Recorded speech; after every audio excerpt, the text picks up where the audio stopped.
Sa mga nakaraang units, gumamit tayo ng verbal, pictorial, numerical at graphical representation upang ilarawan o isalaysay ang motion ng isang object. Sa unit na ito, gagamit tayo ng equations upang represent ang paggalaw ng isang bagay. Gaya ng mga napag-aralan, maraming physical quantities kaugnay ng motion ng isang object, gaya ng displacement at distance, velocity at speed, acceleration, at syempre ang time. Kung alam nating lahat ang mga ito, ay meron tayong complete description ng motion ng object na pinag-aaralan natin. Ngunit paano kung kulang ka ng time o displacement? Halimbawa, sa mga pangyayaring ito, maaari mo pa ding malaman ang mga unknown parameters na ito gamit ang mga tinatawag na kinematics equations. Meron tayong apat. Narito ang apat na kinematic equations. KE1 VF or V sub F equals V sub I plus A times T. D equals V sub 1 times T plus 1/2 times A times T squared. That's K2. KE3 BF squared or V sub F squared equals V sub I squared plus 2 times A times T, KE3. And finally, KE4, D equals V sub I plus V sub F divided by 2. Okay, so ano po yung ibig sabihin ng mga symbols na ginagamit natin? So, ang VF or V sub F, so it stands for final velocity. V sub I is the initial velocity. D is for the displacement. A is of course for acceleration. And T is for time.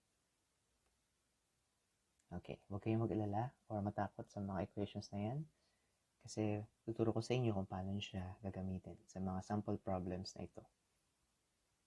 So, sagutin natin itong sample problem number 1 para din matutunan nyo yung ating problem solving strategy na gagamitin. Nagmamaneho si Pedro Penduko sa velocity na 30 meter per second nang marating niya o nakarating siya sa stoplight at ito ay naging yellow. Inapakan ni Pedro ang brake at tumigil ang kotse sa harap ng stoplight. Kung ang acceleration ng kotse ay -8 meter per second squared, maaari mo bang alamin ang displacement ng kotse noong nagsimula itong bumagal hanggang tuluyang huminto bago ang stoplight? Okay, ang unang step palagi ay visualize the problem. So, para ma-visualize mo siya, syempre, kailangan mo ng isang simpleng illustration. So, gumamit lang tayo ng dots para simple lang yung drawing.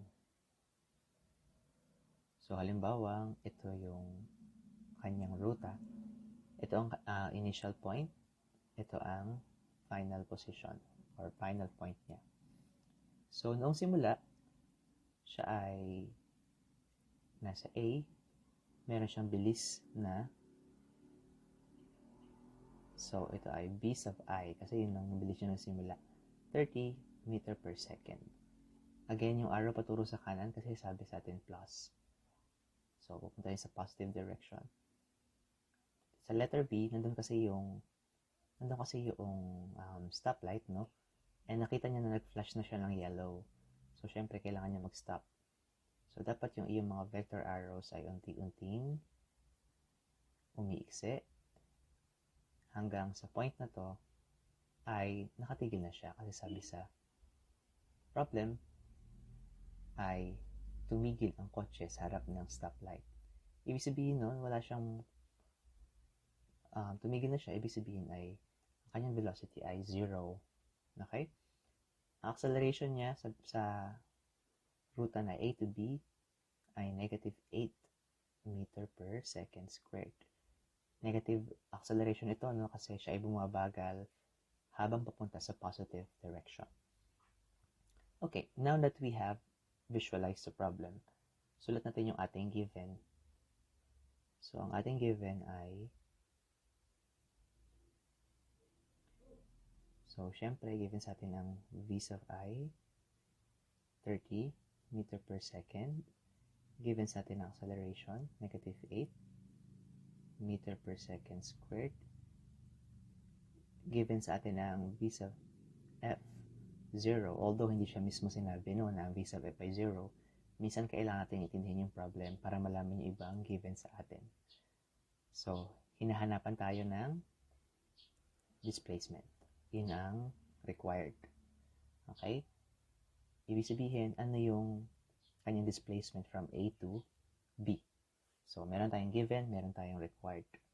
Next one, ang tip ko sa'yo ay isulat mo yung lahat ng kinematic equation para makita mo kung alin yung pinaka-akma para sa sitwasyon. Okay, KE1 V sub F equals V sub I plus A times T. Magkasama ito laging dalawa. Huwag mong pag-iwalayin yun. A times T. That's KE1. KE2 D equals V sub 1 plus 1 half times A times T squared. Sorry, dapat meron ditong T. V sub I times T. So, magkakasama to. Huwag mo din kalimutan sa computation mo yung squared ng time sa parting ito. Kasi karaniwan, nagkakamali doon ng mga estudyante. And also this one, magkasama din. Vf squared equals Vi squared plus 2AD. Ito ay isang grupo sila. And next one, D equals V sub I plus V sub F divided by 2. All of this, you multiply by time. That's KE4. KE4, KE3, KE2, and KE1. So, pag nasulat mo na siya, pwede kang gumamit ng highlighter, halimbawa, o pwedeng ballpen mo na lang din, no? Ang gagawin mo, i-cross out mo lahat ng variables na given sa'yo.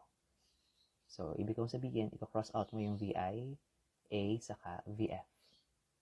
So, VI, cross out, VF, and A.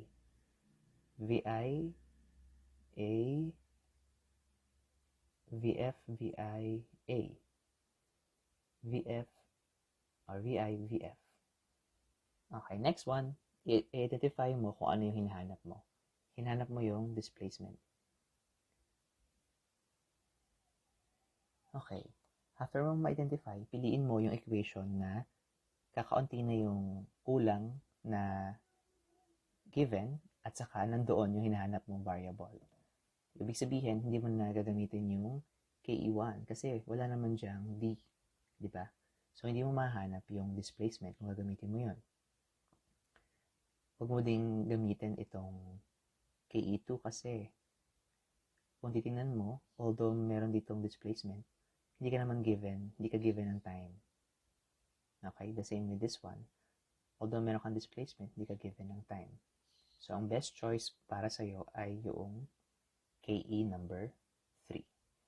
Yun ang tama o pinakaakmang pwede mong gamitin sa problem na ito. Okay, due to lack of space, kailangan kong burahin, no? Pero after mo ma-identify yung kinematic equation na pwede mong gamitin, ay isa-substitute mo na yung mga values dun sa mga variables. So, VF, lalagyan mo siya dito, of course. So, 0 squared. V sub I is 30 meters. 30 meters per second. Enclose mo sa parenthesis kasi meron ka pang square. Plus 2 times A, which is, don't forget the negative, meter per second squared, times the displacement. So, of course, this will be 0. What will be 30 times 30? 30 times 30 is 900. So, hindi lamang yung numerical value yung square mo, pati na yung units. So, this will become meter squared plus, or over, second squared, plus. So, dito, pwede mo nang i-multiply itong dalawa, di ba? So, you will get negative 16 meters per second times d, which is the variable you are looking for. Huwag po sana tayong magkamali na i-minus pagsamahin itong dalawa, no? Kasi in the first place, magkaiba sila ng unit kung titingnan mo. So, huwag po natin pagsamahin kasi magkaiba sila ng unit, and pangalawa, yung negative 16 meter per second squared, meron siyang kasamang displacement. So, hindi po pwede yung ganun. Tandaan niyo po yun kasi may mga estudyante yung nagkakamali sa ganung part. Next one, pwede mong gawin ay i-isolate mo yung displacement. Pwede mo itong ilipat doon sa kabilang part ng equation. Ito ay right hand side, di ba? Tapos ito ay left hand side. So, pwede mong ilipat itong part na to ng equation doon sa kabila. Transposed, kumbaga. Ita-transpose mo siya doon. So, kapag tumawid to ng equal, magiging positive na siya, di ba? 16 meter per second squared times the d is equal to 900 meters squared per second squared. Okay. Next one. So, para mapaghiwalay mo itong 16 saka itong d, kailangan mo mag-divide ng isang value sa ilalim. In such a way na makakancel mo yung 16 meter per second squared. So, dahil para magawa mo yun, maglagay ka sa ilalim ng value na ganito. Tapos, syempre, dahil naglagay ka dun sa kabila, dapat maglagay ka din dito sa kabilang part para maging equal pa rin yung dalawang equation. So, magka-cancel out, and you are left with this one. Although, i-cancel muna natin itong mga units. So, this one and this one, this one and this one. So, meron ka na lang meters, which is ang mga unit para sa displacement. So, meron kang 900 divided by 16, which is 56.25, if I'm correct. So, this is your displacement. 56.25 meters. Meaning to say, itong distansyang to ay 56.25 meters. Para ma-check ang iyong solution, pwede mong i-substitute ulit yung mga given variables, pero kasama na yung 56.25 meters dun sa iyong substitution. So, for example, again, this will be 0, this will be 30 meter per second squared plus 2 times negative 8 meter per second squared times 56.25 meters. So, lahat ito magkagrupo to. Huwag pag-iwahiwalayin basta-basta. Dapat mangyari dyan, maging equal yung left-hand side saka yung right-hand side of the equation. So, again, 0, 900 meters squared per second squared plus, so, 2 times negative 8 is negative 16. Negative 16 times 56.25 is also 900, but negative. So, meters times meters, meter squared, second squared. So, yun. O, ito, pwede mo itong pagsamahin, no? Kasi pareha sila ng unit. So, syempre, 0. Kasi isa positive, yung isa negative. Same value. So, kapag nag-agree yung left-hand side and right-hand side, it means na tama yung ginawa mong computation. Tingnan natin yung sunod na halimbawa. Nakatigil sa stoplight si Sarah. Noong naging green na ang ilaw nito, inaandar na niya ang sasakyan sa acceleration na 6 meter per second squared sa loob ng 4.10 seconds. Alamin ang displacement ng kotse niya noong time period na ito. So, una again, visualize the problem. So, nung simula daw, nakatigil si Sarah dito, and then umandar siya. Binigyan tayo ng acceleration, no? Let's say this is A, this is B. So again, isang clue sa atin, nakatigil siya noong simula ng ating problem. So yun ang kanyang VI, 0. Kasi nga siya ay nakatigil, no? And then, bumibilis siya. Ang kanyang velocity vector ay ganito. Kasi nga, sabi sa atin, meron siyang acceleration. So, nagbabago yung kanyang velocity vector, yung haba ng kanyang velocity vector. So, ang kanyang acceleration ay, this is v, pero ang kanyang acceleration ay 6 meter per second squared. So, nangyari ang travel time niya sa oras na 4.10 seconds. Okay? Actually, ito na yung given mo, no? Pwede hindi mo na siya i-rewrite kung ayaw mo na. Pwede yan na. Ano hinahanap sa atin? Hinahanap sa atin yung displacement. So, we are looking for the displacement. Ibig sabihin yung distance again from A to B. O kumbaga yung natakbo niya sa loob ng 4.10 seconds sa ganong acceleration. Next one, we will write the KEs. VF equals VI plus A times T, that's KE1. D equals VI times T, huwag kalimutan yung T, plus 1/2 AT squared, huwag kalimutan tong squared. Next, VF squared equals VI squared plus 2AD. And then finally, D, V sub I plus VF divided by 2, all of them multiplied by time. Okay, again, next step is to cross out yung mga given sa atin. So, given tayo ng VI, VI, VI, and VI. And then, given tayo ng acceleration. Given tayo ng time T. Dito dalawang T and T. We are looking for the displacement. Displacement, and displacement. So, syempre, hindi na pwedeng gamitin yung KE1, no? Kasi walang displacement doon. Yung KE3 naman, although may displacement doon, hindi natin alam ang VF. So, cross out.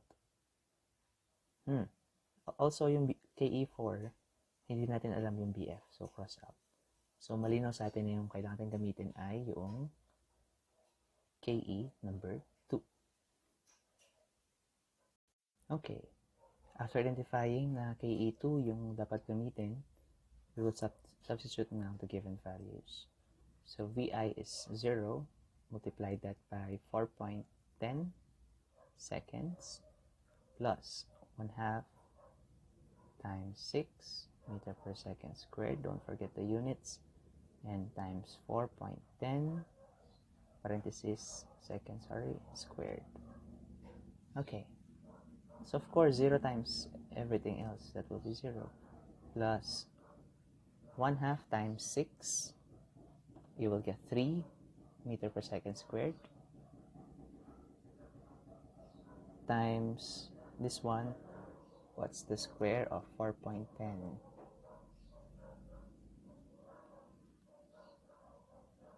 16.81. Of course, you will also square the seconds. Okay, now you multiply this. 3 times 16.81. 50.43. Sorry about that. 50.43. The unit will be meters times second squared divided by second squared. This one, ito yan. Okay? So, we will cancel this. Which is good kasi ang unit naman talaga ng displacement ay meters. So, ayun po. Nakuha nyo na po yung displacement. Ibig sabihin, ang natakbo nyong distance from A to B is 50.43. 2 more sample problems on the next part of the module. See you!